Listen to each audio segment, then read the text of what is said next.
Dear Frode Eilertsen, dear students and friends of NHH, welcome to the Lehmkuhl Lecture 2017. On exactly this date, the 26th of September, 1855, 162 years ago, Christopher Lehmkuhl was born here in Bergen. He was a businessman and a politician. And he even served as a government minister from 1905 to 1907. But most of all, Christopher Lehmkuhl is what we like to call the founding father of NHH. He established what we today would have called a pressure group, pushing hard for the establishment of a business school in Bergen in 1916.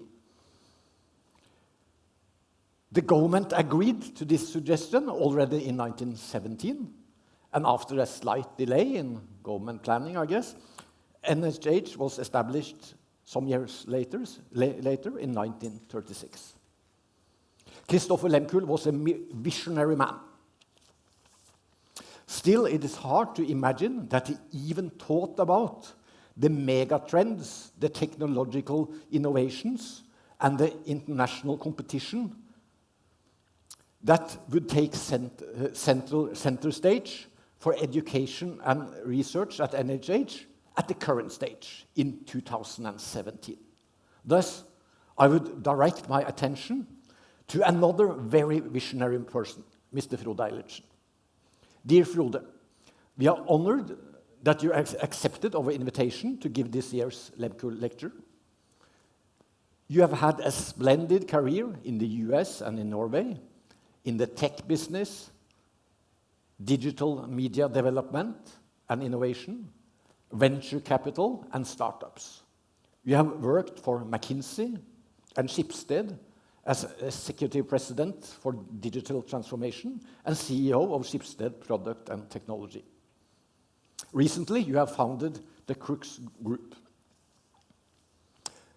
The title of this year's speech is The Future of Norway, a commodity-based laggard or a digital pioneer. I guess that we all agree that this is the topic right now, not only in Bergen, not only in Norway, but in the world. Thus, your title will shed light on our joint future right in front of us, right now. This is really important. I will give the floor to Frode, but one final message.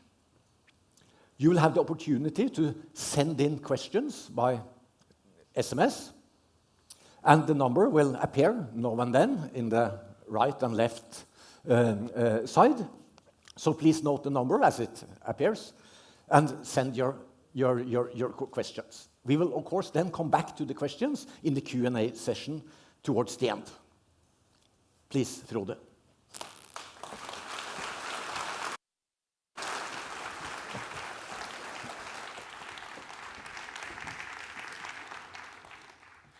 Thank you so much, Øystein.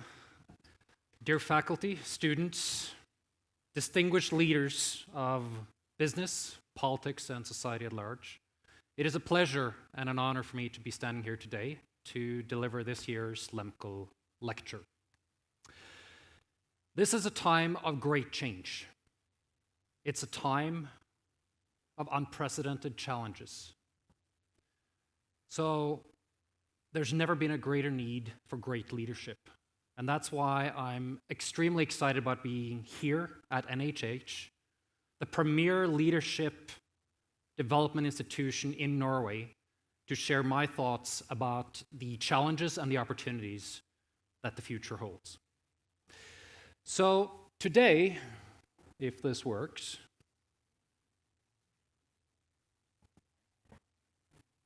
there we are. So today's menu, I'm going to be spending a little bit of time giving a basic common understanding of what's going on. I'll point to what this means in terms of challenges for the world and Norway. And then after I've made you particularly worried, I'll start to talk about the splendid opportunities that we all face. So let's get started. I started my career in the United States. And my career throughout my, has been all about the intersection of business, technology, and society. I started off in 2000 in venture capital, and two companies were very, very influential in how I thought about the world. The first one was a very small travel company that was incubated in the office next to me in June 2000. Thought about taking advantage of the endless, boundless opportunities that digitalization held in store for most industries, including travel. Little did I know that that company would go on to be a fairly sizable company worth more than 100 billion Norwegian crowns. At the same time, some other colleagues of mine, far smarter than me in the biotech part of the venture capital group, they were celebrating the announcement, the publishing of the mapping of the human genome, which was based on a company that had been incubated, combining very novel computation techniques with traditional genetics and physiology. That company is Celera Genomics, and its publishing of the human genome was the start of the bioinformatics revolution that's still raging on now, almost 20 years later. And then fast forward to a couple of years ago, I was at Schibsted, in charge of trying to defend an old company against the very companies that I used to see, to attack, and that now had become very, very large. That company, of course, is Facebook. And we saw it last year, the power that it had achieved when it actually censored our prime minister and prevented her from publishing the iconic terror war picture from the Vietnam War. All of these companies have some things in common. First of all, they are powered by digital technology, sophisticated software, sophisticated use of vast quantities of data. Second of all, they speak of the warp speed at which development takes place. In little more than 10 years, they've gone from a test tube to an absolute world-dominant player within their field. And lastly, it speaks to how everything that's big has small beginnings. So don't underestimate it. And for us as a country, all of these companies came in from outside of an industry, led by people outside of the industry, and completely changed it. So, what the heck is going on when someone like Mark can control Aftenposten? Well, if we look at it historically, we've had three major industrial revolutions. The first one was the steam engine and railway. The second one, steel and mass production. And the third one, the IT revolution. All of those have been characterized by an establishment period where you've had the technology maturing to the point where it's been relevant for society. After that period, you've had a rollout period where the technology has been mature enough to actually impact society. And it's this period that's felt as disruptive. Our common everyday lives have been changed. Industries have been turned upside down, value chains the same, and industry titans have gone down and new ones have been born. We are at this point in the IT revolution, and that's why all of a sudden digital has become something that hasn't just been specialists that we took out of a closet to fix some IT problem for us and then put back so that we responsible economists and business leaders could go on with our business. It is now core competence. Because without it, it's hard to be a leader. You're essentially doomed to be reactive and be caught off guard. In addition, there's something else happening here, and Klaus Schwab of the World Economic Forum terms this the fourth industrial revolution. Whereas the first three revolutions were all about production, moving things, lifting things, transporting things. This one is about overcoming our cognitive disabilities, our cognitive limitations. And it has completely different development characteristics. It's combinatorial, multiplicative, and exponential, where today's advances builds on the total body of development in years past. And what's challenging about this is that the human brain is really good at being linear. Exponential development is something we have a hard time with. We underestimate the development at first, and then we're completely caught off guard by the time it takes off. And when it takes off, it's usually too late. And that's a challenge for us as leaders, because that means that we have to act before there's a crisis. To illustrate how hard it is for us to relate to this, let's look at the Energy Department of the United States. This is their forecast of electric vehicles sold in 2015 and 2016. A year later, in January this year, it looked like that. So what's happened? Well, they've had linear projections and been caught off guard at how quickly the cost components of making an electric vehicle has gone down. And of course, this is a little bit humorous when this guy has gone on record to say he's going to produce 1 million vehicles per year by 2020. Now, what's going on here is, of course, that every year they have new inputs, the cost has come down, but they put them into the same linear thinking models. And that's a great way to make sure that you're not only projecting the wrong future, but you are being precisely wrong. Let's talk about oil. Let's talk about energy. This is the cost development of solar the last 10 years. So those who think that we have a splendid oil and gas-based future the next 20, 30 years has to believe that something fundamentally different is going to happen, something magical the next 10 years compared to the prior 10 years. It's not realistic. And I speak from experience, having been the leader for technology in the energy sector for McKinsey. The forces of change are immense. This is the average lifespan of an S&P 500 company, 15 years. Put differently, in the past 10 years, 52% of all Fortune 500 companies have been replaced. That's what exponential change means. It's an immense force of change. So what's going on?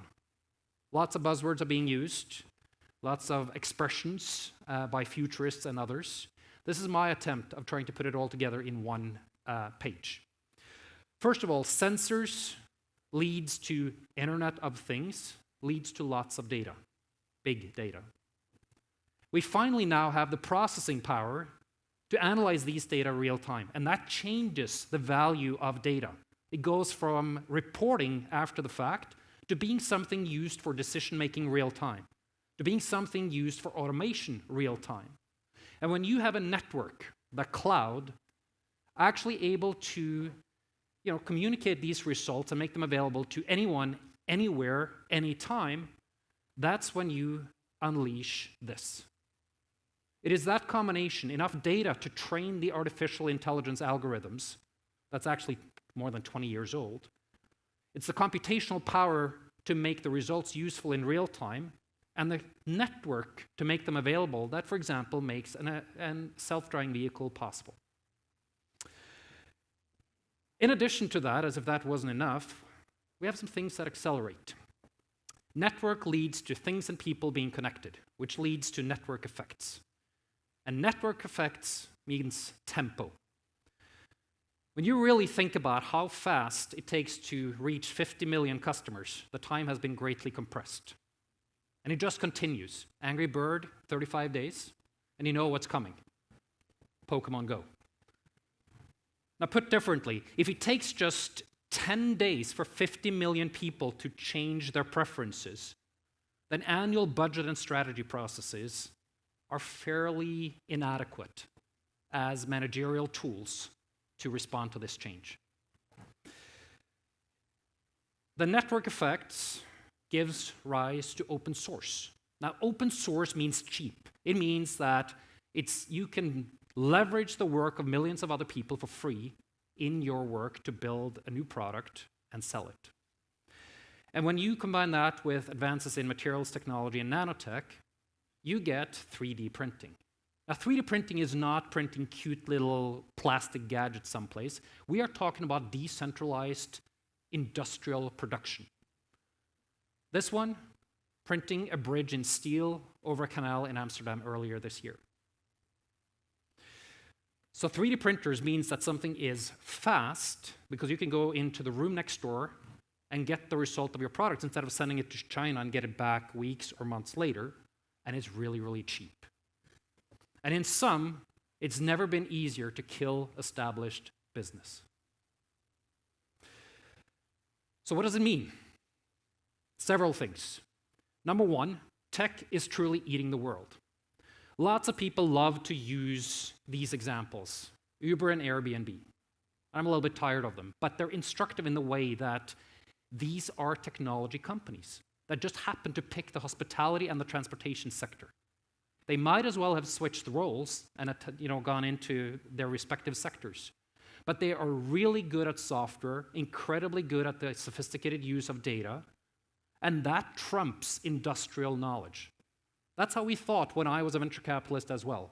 Give smart people 6 months, and they will become enough experts of a vertical, of an industry, to be able to go in and disrupt it. Really arrogant thinking, but history has proven that Silicon Valley mindset right time and time again. And a good example of this is, of course, Tesla, another commonly used example. The point of Tesla is that you had a guy, above average smart, yes, but still a guy from PayPal.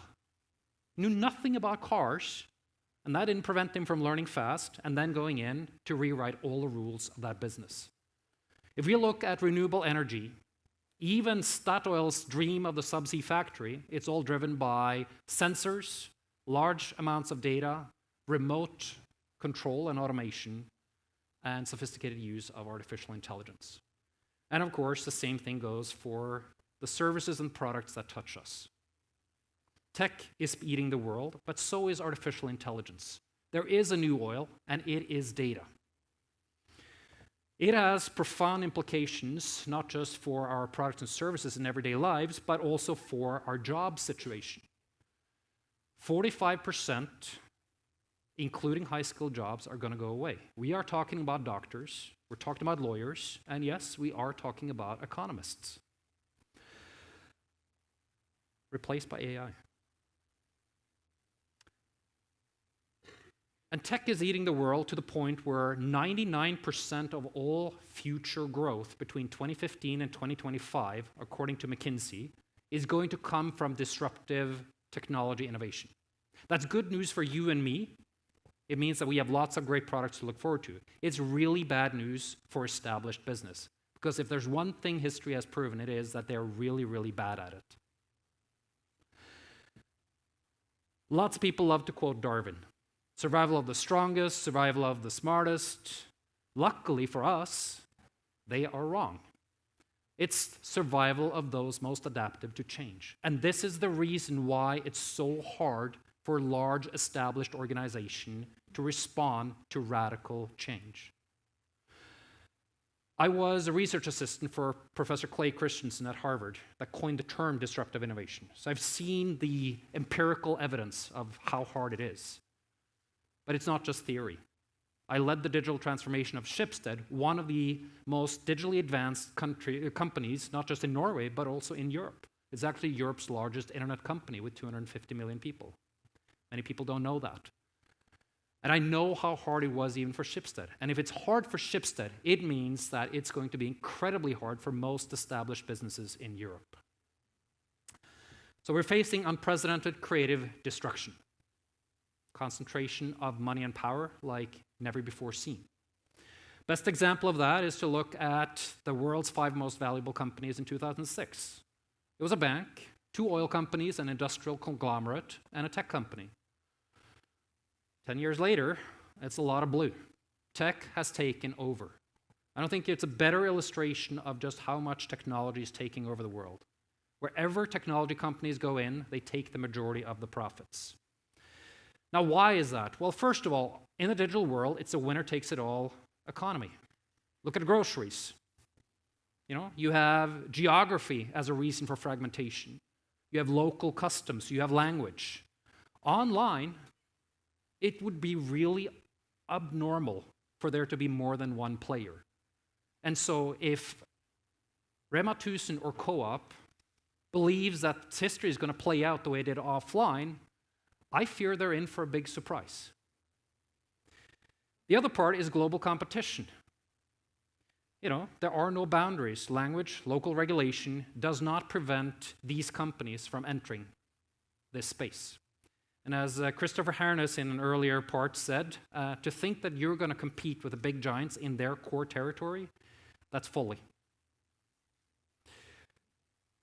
In addition, there are some scale and skill advantages in this digital economy. But it's not scale of money, it's scale of data. Those with the most data have the most ability to train their AI engines. And it's economies of skill. Google only had 450 engineers when they went public. That's only a third of what Schibsted has. But the quality of those engineers and the productivity of those engineers is fabulous. So the productivity gap in a knowledge economy, in a digital world, is widening from 2 to 1 to 100 to 1. This is not theory. This is what I've seen in my time among startups, where small dedicated teams of exceptional people have been able to outcompete teams of thousands. To sum it all up, let's look at the big three of Detroit in 1990. Quite a bit of revenues, far less profits. It's a low-margin business. Look at the big three in Silicon Valley. About the same amount of revenues, far less market valuation. And the challenge for those interested in the societal impact is that the number of jobs are not commensurate with the value creation. So, I've hardly seen a bigger call, a bigger need for strong, competent, proactive leadership as a result. So what does it mean for Norway's private sector? Well, first of all, no sector is going to be spared. That I can categorically tell you. It started in bank and insurance. It's now continuing in energy and retail. And it's starting to hit transportation and construction, just to mention a few. And when you have the leaders for Norway's 3 largest companies go on record to say they're not sure if their business is going to be around, and at best, they're going to be a whole lot fewer employees, what worries me is that this is not what dominated the election cycle we just went through. Because Norway's industry is strategically exposed. Remember this, 15 years average lifetime on top, meaning you enjoy good margins and large market shares. This is the age of the youngest company among the top 20 on the Oslo Stock Exchange.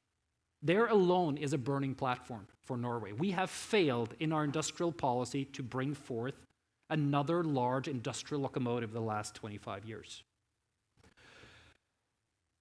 And people think that the large companies is the source of jobs. If you look at annual reports since 2000, only 3 of the 17 companies have actually generated a net increase in jobs. And we've been blessed with natural resources. That's a good thing. But it puts us at a distinct handicap right now as we try to shift from a resource-focused to a knowledge-focused economy. It requires strong, competent, forceful, proactive leadership.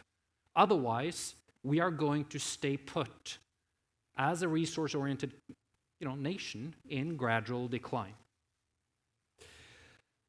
We need new business locomotives.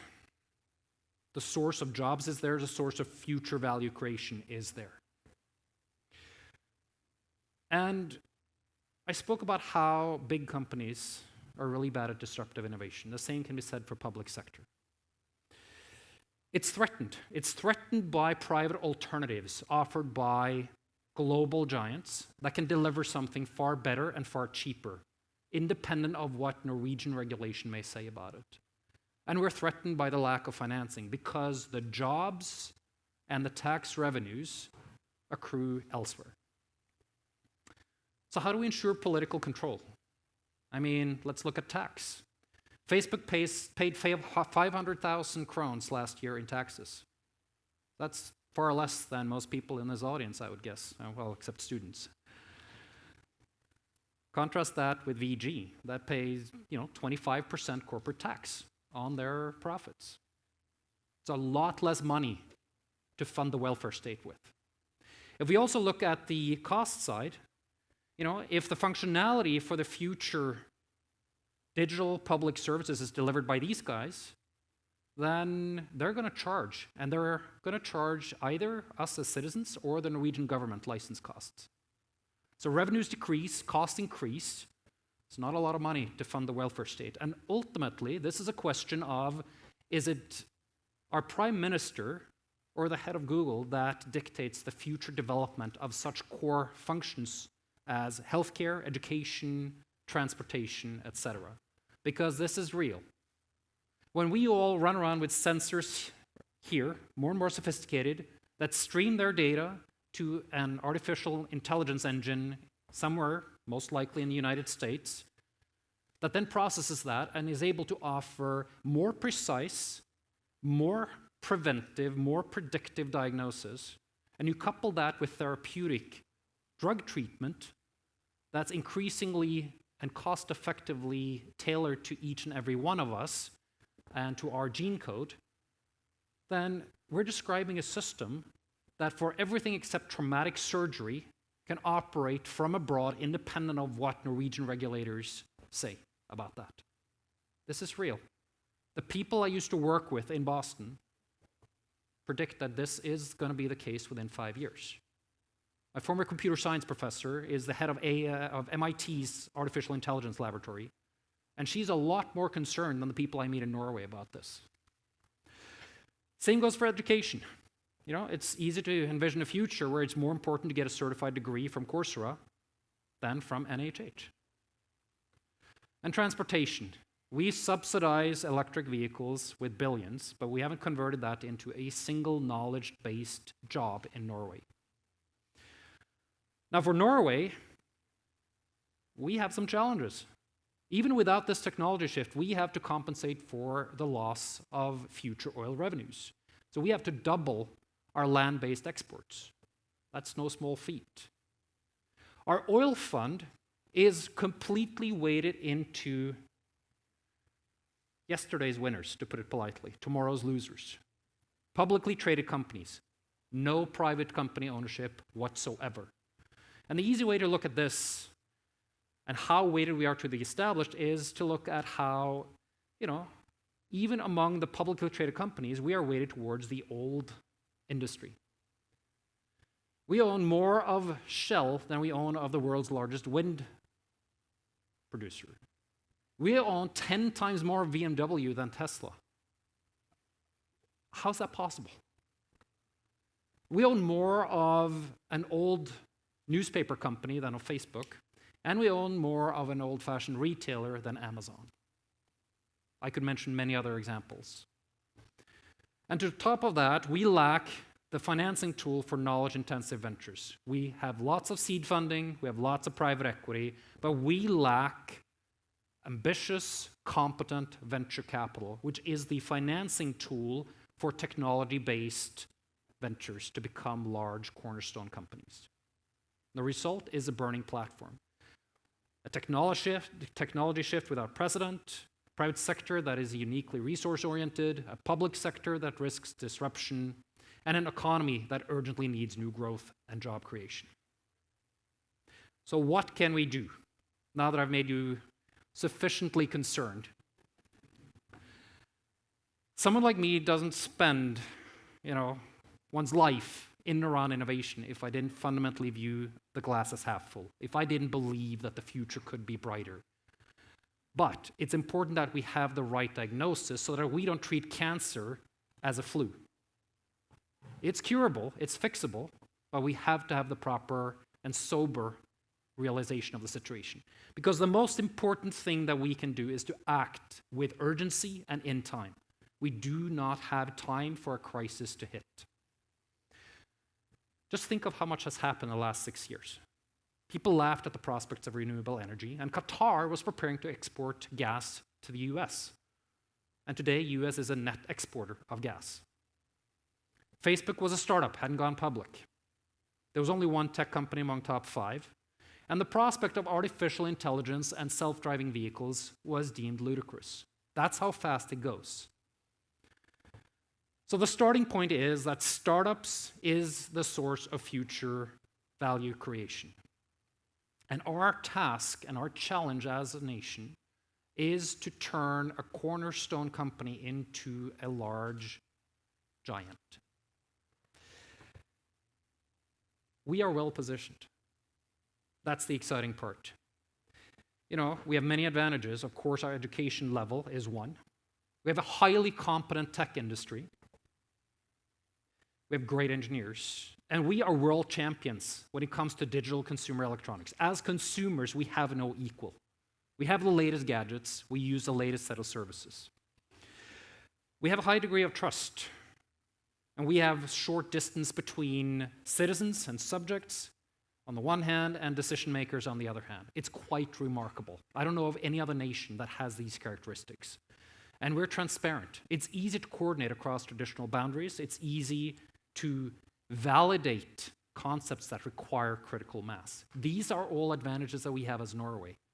Now, our job as leaders is to take advantage of this potential because we haven't thus far. So what can we do? Well, we can think of Norway not as an end, but as a means, as the world's most awesome test laboratory.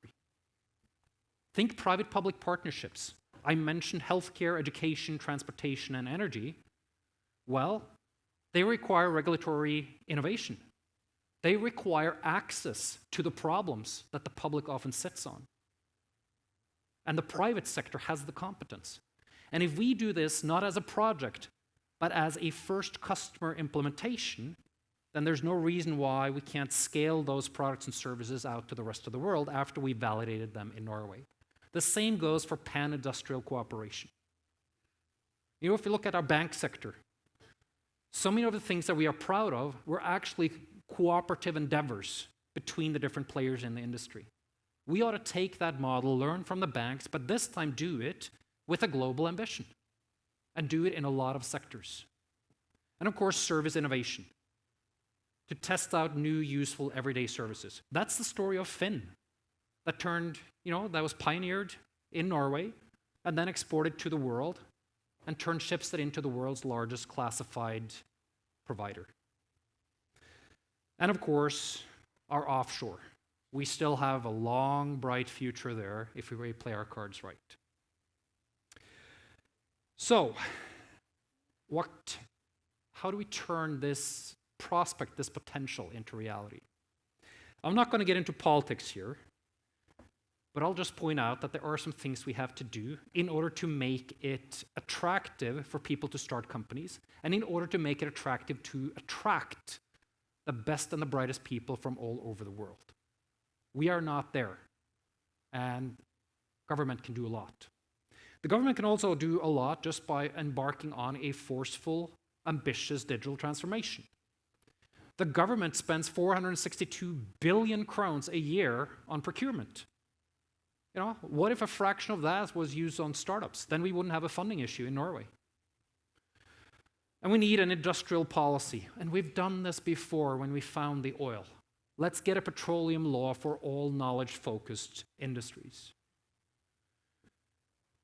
The oil fund owns large percentages of lots of companies. Let's use that secondary effect, those relationships, to help companies out in the world.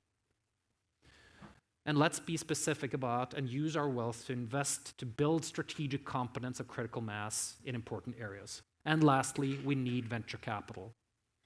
And the countries where venture capital has worked, the countries that have won the first 25 years of internet, the US, and to some extent Israel and increasingly China, so we're talking about a capitalist, a communist, and a ruthlessly pragmatist government. They're also the three countries where I would say we have the most activist government involvement in making things happen.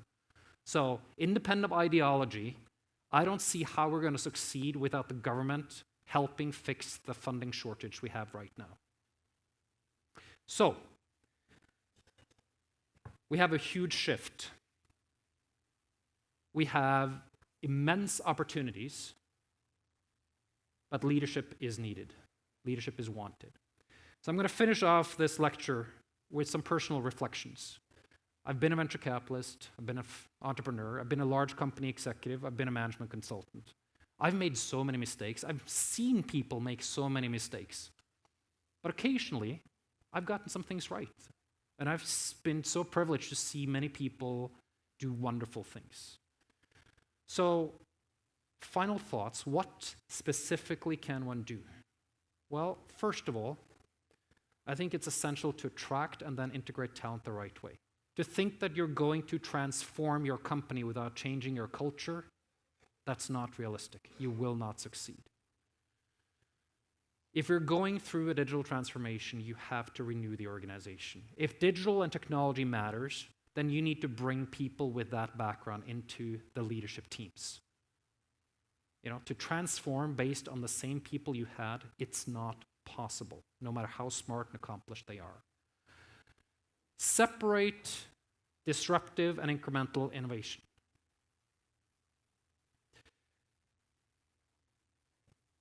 Allocate the resources to experiment. No matter how cost-conscious you are, if you're going to innovate, if you're going to be digitally advanced, you have to experiment. And you have to make mistakes, and you have to reward those who do.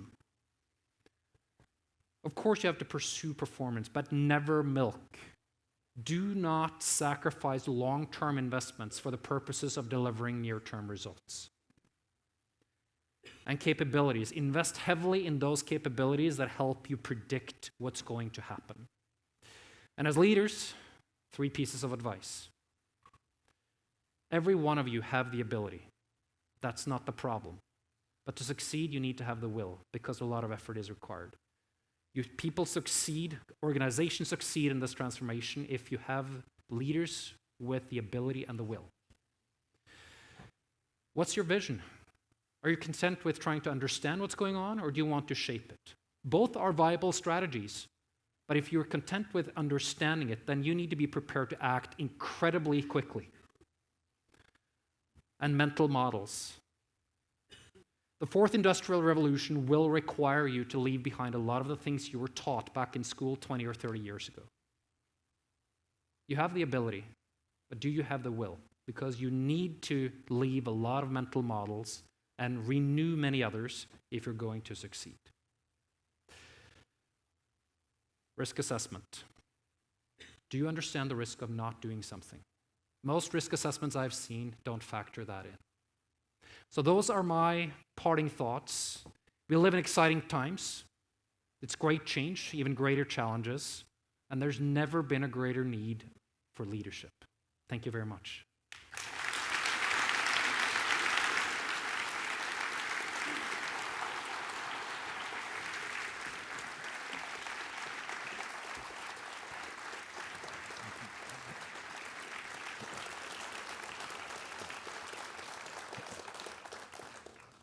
Thank you very much.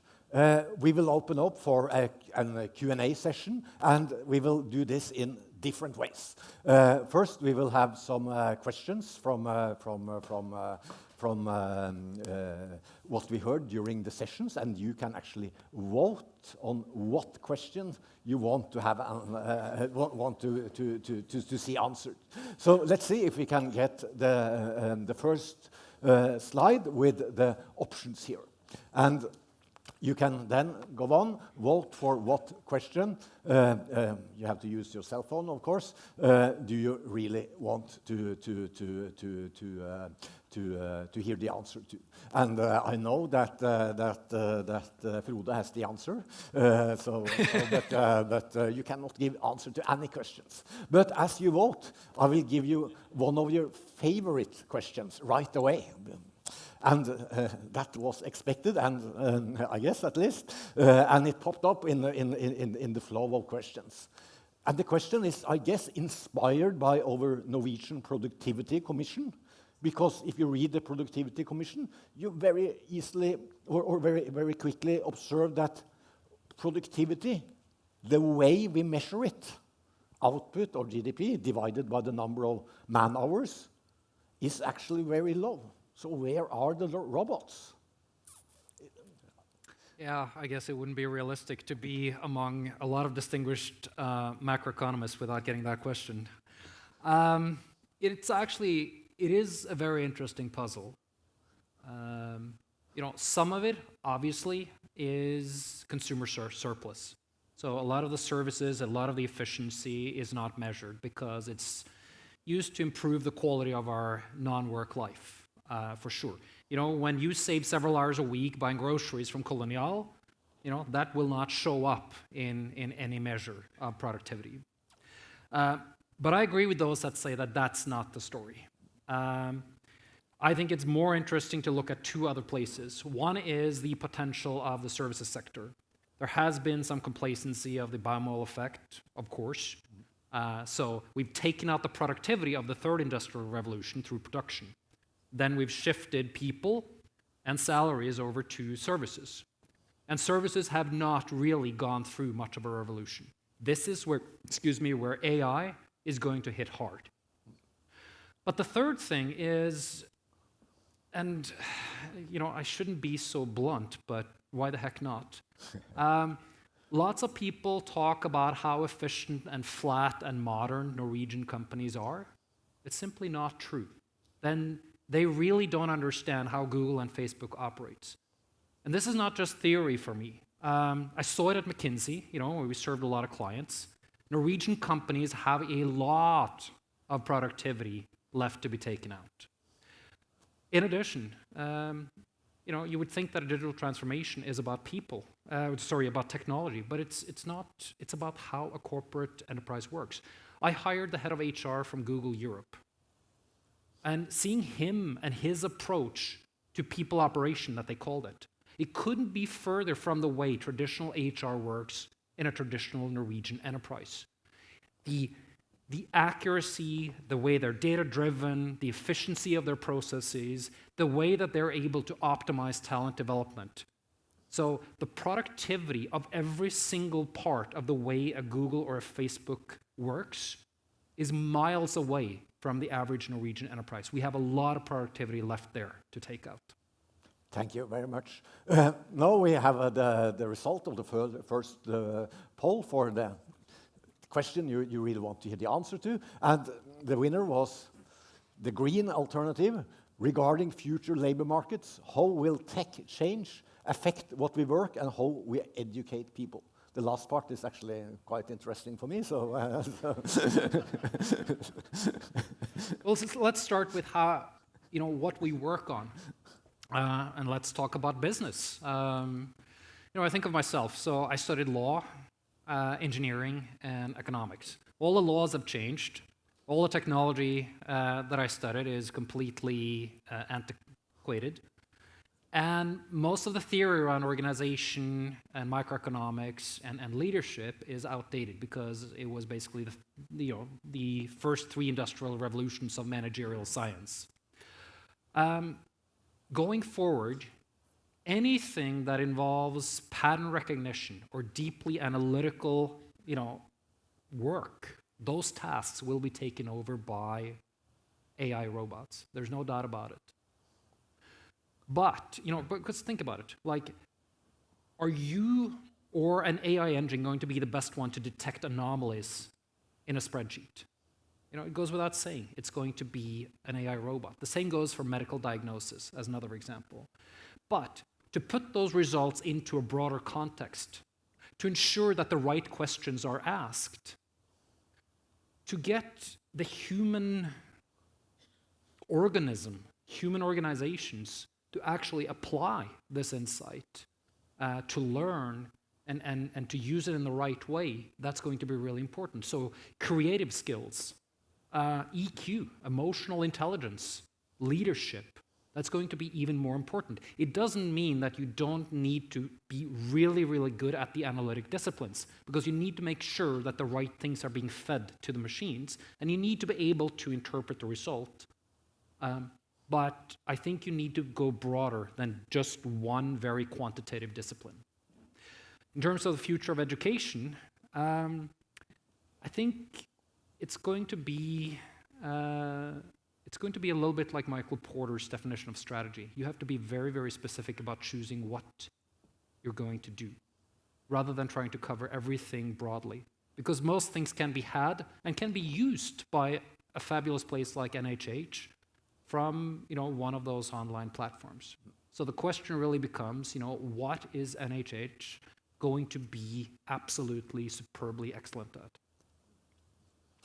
We have to make some choice, I guess. Yes. We will open up for questions from the audience, but we will do two things at the same time. We will open up for questions for the audience, and we will have a second poll in the background. So multitasking is important nowadays. So let's see if we get the second poll up here. And at the same time, I open up for any questions from the audience. Yeah, in the back there, I think we have microphones as well from your right. Paul? Yes. I have a question regarding, in terms of, you touched upon HR, but also, I guess, talent acquisition, talent development. In these companies, especially Schibsted, which you did a big digital transformation for, I guess you felt at some point you had a big organization with people that were not adequately or competent enough to take this digital transformation one step forward. How do you think either the government or companies can deal better with the HR kind of management part of that you have a lot of elder employees that might not be able to take this transformation successfully? Thank you. It's a great question. Obviously something that I dealt a lot with at Schibsted. One thing is older employees. I don't think there's a difference between old and young, man or woman. What I found was, all the things you learn in theory about change management, about having a vision that can inspire people, about having a change story that people can believe in, so that they know that if they make it through a difficult change period, it's for, they will end up in a good place. That is incredibly important. It doesn't matter what else there around talent and people and organization. You have to give of yourself as a leader. You have to invest so much in that people leadership. You have to invest in over and over again communicating that story. Super important. In terms of capability gaps, yes, they exist. There are two challenges there. One which I struggled with quite a lot, which was, how do I get people, my colleagues, say the top 300 in Schibsted, who has had an amazing journey of making Schibsted such a success, how do I get them to understand where the bar is when you're going up against Google or Facebook? Because you go down the checklist, have any of them worked in senior positions at one of the platform companies? No.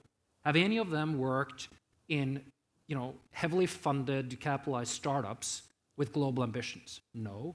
Have any of those developed products, technology and database products that's competing globally? No. Then it's an intellectual challenge. How do I convey to incredibly talented, smart people, what that bar looks like and where we need to go to? My best way of doing that was to bring in people that through their day-to-day work could help show how different those companies operate. That's one of the big reasons why I brought in senior executives from Google, from Twitter, et cetera, to do that. The second thing is, this is not a matter of A or B citizens. There's so many smart people in Schibsted, also good technologists, but they lack the skill set of building software that could scale to hundreds of millions of users. That's a skill set you just haven't had the chance to develop because you haven't had to do that when the population is 5 million. So the story there became less about we're going to replace you and more about we're bringing in complementary skill sets that's going to be needed, and it's up to you to decide if you view that as a threat or as a fabulous opportunity to learn. And people kind of self-selected. Thank you. We will have a new poll here, so please grab your cell phone and make your vote. But as the vote is going on, we can have one final question from the audience. Yep, in the middle there. Yep. And the microphone is coming your way. And make your vote here as well. Hi, my name is Barbara Salpek, and I'm a little bit inspired by the question back, and I would like to turn it a little bit. You are saying, or we heard, that there is more and more tech people needed and less economists, business people. But we are sitting here, we are business people or business educated. What can we do, or what we as employees can do in order to be much more attractive on the market? Thank you. You are attractive. Let me start there, so that you don't leave this place being totally depressed. No education shaped me more than the education I received at Harvard Business School. So, you know, it's about, yes, it's about economics, macro and micro, and it's about applying that to make something happen in the real world. There's absolutely a job for you. But what I would recommend in addition in this world is complement the excellent foundation you get here with some additional skills that you know, computers will not, or AI robots will not easily do. So anywhere from, you know, strategy, actual business strategy, that's going to be a field that's going to take a while for AI robots to take over. Things having to do with people, behavioral economics, social psychology. These are subjects I wish I'd studied more of in school. And then invest in understanding data and data science and AI. And there are two ways. You know, this sounds normative, and I guess it is. You have to invest time as a leader to learn and understand technology. You don't need an engineering degree with that. I have not at all used my engineering studies, actually. The only thing that set me up for was to not be afraid of learning new things. But if you watch a Google engineer work, they spend at least 50% of their time on Google, learning, reading up on new things. So spend the time, invest the time. That's strategically valuable. And if you have the opportunity, then take a year and study machine learning or something like that to give you a bit of an extra foundation.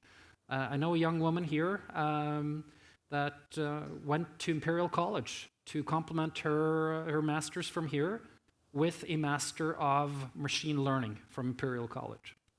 I think you could spend a year in much worse ways than that. Excellent. The final question will be here. Actually, the winner is more or less the same question. Yeah. If economists are not required in the future, how should we best use these people? I'm not completely comfortable with that question, but you can make some final comments on that, because most of the students here will run to a new lecture in 2 minutes, but you have 2 minutes to give your general last comments or precisely on this. I must have done something wrong when I have everyone leave this place and think that, oh, I'm wasting my education here. I'll never be invited back, obviously. Economists are needed. Technologists are needed. More and more of the world's complex problems require cross-disciplinary approaches. And we can't all be experts in everything. But I think that what is most needed is leadership and the courage to act. When I look back at my time in the business world, I've seen a lot of shifts come. And they're not hard to see come, but they're incredibly hard to proactively take action upon. And so spend the time to see what's coming and then have the courage to act on it. Because even though it hasn't happened, trust your own intellect, trust your knowledge, and apply that as a leader. You know, lead with integrity, lead with courage, because that is really what the world needs right now. So that's what I would say. We definitely need economists, and we need economists to lead. There's never been a greater need for that. Thank you. Thank you, Frode. Her har du bøker om Lehmkuhl. Thank you so much.